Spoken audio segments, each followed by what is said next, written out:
So WHO has been very actively in its communications around the global threat, and the response that WHO has had has been essentially twofold. On the one hand, we've really worked with all of our regions and with all of our member states to raise awareness and to provide tools to really deal directly with the providers and parents to make them understand the risks around vaccine preventable diseases and measles in particular. The other thing we're doing is we work really closely with partners in some of the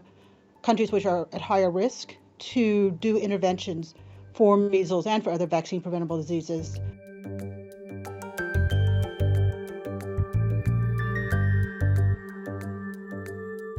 Raising awareness of the potential harms associated with measles, that even in industrialized countries, 1 to 2 out of 1,000 children with measles will die, and the death rate is much higher in other countries, and there's permanent disability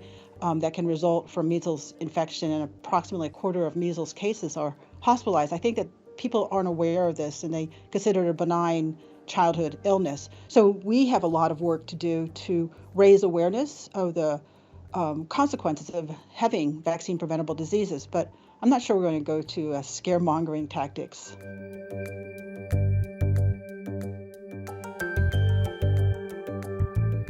Particularly in the developed world, people have forgotten what vaccine preventable diseases look like.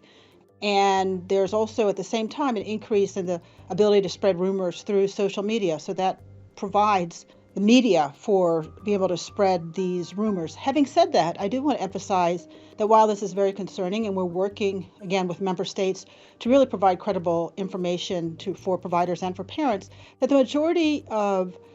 parents who choose not to vaccinate their kids or who have children who are not vaccinated is related to other issues such as ease of access, knowing when clinics are open, having the vaccines readily available to them.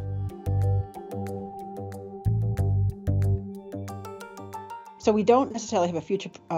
prediction of where the total number of measles cases is going, but what we do know is that we're likely to see ongoing outbreaks of this nature in communities where the inadequate percent of the population which is vaccinated. And we really think that 95% of the population needs to be vaccinated or otherwise protected against measles in order to interrupt transmission of measles. And even in countries which have a really good vaccine program, like most of